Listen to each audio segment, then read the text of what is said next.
За би байнгын хорон дээр тодруулаад хариулт авч чадаагүй бас хоёр асуултаа энд тодруулаад асуучий. За ялангуяа энэ хуулийн төслийн 10 дээр дараах зорилгоор жагсаал цуглаа хийхийг хориглоно гэд нийтийн хэв журам олон нийтийн аюулгүй байдалд хохирол учруулж эмх замбраагүй байдал бий болгох үндэсний аюулгүй байдал хуулиар хоригдсоноос бусад зорилгоор зохион байгуулсан гэд ингээд нийтийн ёс суртахуун, нийтийн эрүүл мэнд, хүний эрх хэрэгчлөө нэр төрийг хамгаалах зорилгод нийцсэн байх гэд. Ингээд нөгөө өөрөөр хэлбэл нийтийн ёс суртахуун, нийтийн хэв журам гэд яг хэнийг юуг хэлээд байгаа гэдг нь маш тодорхойгүй хамгийн юм ерөнхий байдлаар тухайн үедээ хууль батлагдлаа гэхээс өбөгтий байдлаар хэрэглэж болжгүй, жагсаал цуглааныг тараахад ашиглаж болжгүй, сүбгтий байдлаар ашиглаж болжгүй, улс төрийн зорилгоор ашиглагдаж болжгүй ийм байдлаар хууль маань өөрөө бас орж ирж байгаа энэ асуудал дээр та нэг тайлбар өгөөч.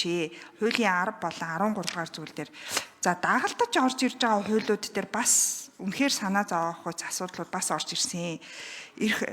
Урд нь бол засаг даргын шийдвэрийг гээд ингээд цагдаа албаны тухай хуулиар бол засаг даргын шийдвэрээр гэж байдаг байсан бол одоо эрх бүхий этгээдийн шийдвэр гээд орж ирсэн. Дээрэс нь одоо төрийн албан хаагчийг одоо бидний жагсаал цуглаан тараах шийдвэрийг төрийн албан хаагчийг гаргах одоо ийм одоо хуулийн төсөл орж ирж байна. Тэгэхээр хуучин засаг дарга одоогоор бол засаг дарга гаргаж байгаа. Тэгээ яагаад засаг дарга гаргах энэ эрх мэдлийг нь бүрийн эрхийг нь хариуцлагыг нь эн чинь бас хариуцлага яригдэн шүү дээ. Үүний цаана тэгэхээр энийг яагаад төрийн алба руу хутгаад байгаа юм бэ? Төрийн албан хаагчийн шийдвэрийг гаргах заашгүй шаардлага байгаа мó?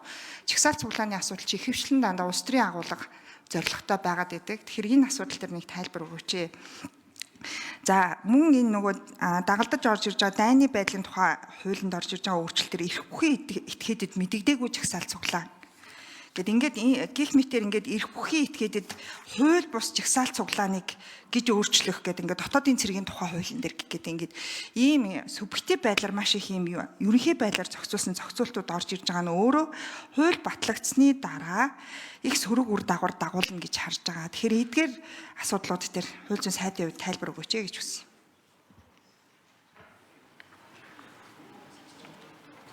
За хариулт өгье. Оюун сарны алтан гэрэл сайд.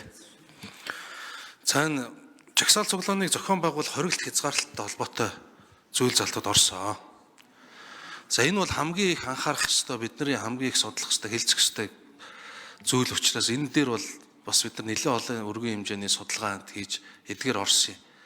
За таны хэлээд байгаа нэр томьёо тодорхойлолттой холбоотой бас зүйлүүдийг бид нар ямар зорилгоор оруулсан бэ гэхээр олон улсын гэрээ конвенцаар бол тодорхой хэмжээний хязгаарлалтууд хийж болно гэдэг.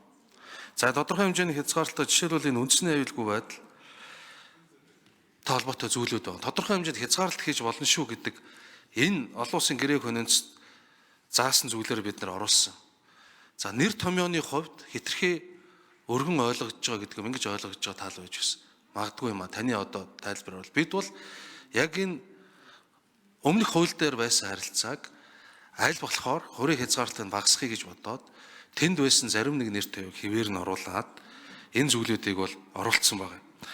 За албан тараах шийдвэр гаргах субъектээр бас нэлээд олон асуудал болсон.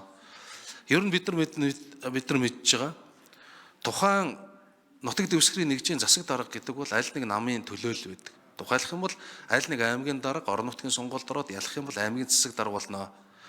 Сумын намын дарга сонгуульд ороод ялах юм бол сумын засаг дарга болно. Яг улс төрийн субъект байдаг.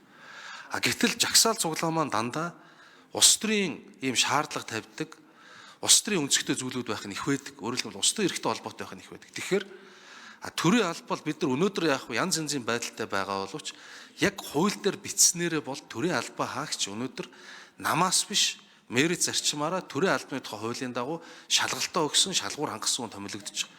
Тэгэхээр бид нар цэвэр намаас томилогддог. Энд аль ч нам нь байж болно.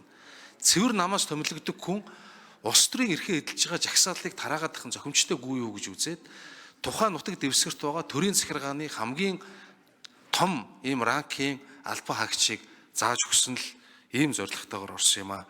За дагах хуулиуд дээр жишээлбэл одоо тийм дотоодын цэргийн тухай хуульд ч юм уу ингээд нэмэлт өөрчлөлт оруулах орох шаардлага нь болохоор бид нар чинь нөгөө жагсаал цуглаан хийх зохион байгуулахыг ингээд хориглосон газрууд байгаа. Одоо жишээл төрийн орд нутаг дэвсгэр гэмлэгийн байгууллага гэдэг нь нисэх онгоцны бодол төмөр зам улсын онц чухал объект түүний хамгаалтын бүсгээд ингэхээр энд бол хамгаалтын зохион байгуулдаг нь дотоодын цэрэг байгаад. Тэгэхээр энэ хоригдсан газарт жагсаал цуглаа хийхэд ямар субъект оролцох уу гэдгийг үзээд тэр оролцож байгаа субъектүүдэд үзэхээр яг энэ дагж байгаа хуулиудад өөрчлөлт оруулахаас өөр аргагүй болол энэ дагалт хуулийн өөрчлөлтүүдийг оруулсан гэдэг тайлбар хэлье. За Хөрөл Баатрын баасан жаргалагч шүү. Тодруулжсэн. Яг энэ нөгөө субъектив байдлаар тайлбарлагдаж болцшгүй гэдэг дээр үнэхээр санаа зовоод байгааг бас нэг шалтгаан энэ хүний эрх хэрэгжүүлээ нэр төрийг хамгаалах зорилгод жагсаал цуглаан өөрөө нийцсэн байх ёстой гэдэг. Дахиад нэг улс төрчийн одоо нэр хүнд асуудал самбар дээр ингээл нэр усын бичээл ингээл ийм л жагсаан ер нь бол болно шүү дээ. Тэгэхээр тэр зорилгод нийцэхгүй байна гэж ингээл тараах шийдвэрүүд гаргаад байна гэсэн ийм агуулгууд энэ дотор чинь бүр маш олон газар ингэж яваад байгаа учраас би танаас тодруулаад асуугаад байна. Та сая хэллээд одоо жагсаал цуглаан зохион байгуулж болохгүй хэд хэдэн газрыг заасан гэдэг. Ингээд нөгөө дахиад төрийн тусгай хамгаалтынхаа дүрм журмыг үзэхээр тоолоод үзэхээр ингээд бараг 80 гаруй объект дээр жагсаал цуглаа хийх боломжгүй болж байна. Улмал жагсаал цуглаа хийх эрхийг энэ хууль өөрөө хязгаар хуулийн төсөл өөрөө хязгаарлаад байгаа юм шүү. Энэ чинь өөрөө бидний үндсэн хуулиар баталгаажсан эрх шүү дээ. Тэрнээс үндсэн хуулиар олгосон эрх биш байхгүй. Үндсэн хуулиар баталгаажсан эрхийг төр баталгаажуулах, бусад хууль тогтоомжоор наривчилж баталгаажуулах.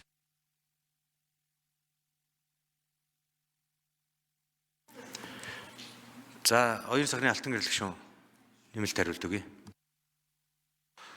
За ерөөсөө яг энэ үндэсний ойлгоотолтой холбоотойгоор хоригдсан газруудыг тогтоосон юм аа. Одоо тэр тамирын газраас гаргасан дүгэлтэн дээр үргэлжүүлсэн байна гэд одоогийн байгаа хуулийг үрээ хязгаараас бид нар ерөөсөө үргэлжсэн гэж үзэхгүй байгаа. Хийсэн өөрсдийн судалгааныхаа хүрээнд. Тэр саяын дурдаад байгаа үндслүүд бол албатан гарах шийдвэр гаргахтаа харгалзаж үзэх хүчин зүйлүүдэд л орж байгаа. Тэрнээс ерөөсөө яг нэг улс төрчийн нэрийг бариад ингэж агсвал тараана гэсэн агуулга бол ерөөсөө тийм агуулга байхгүй байгаа.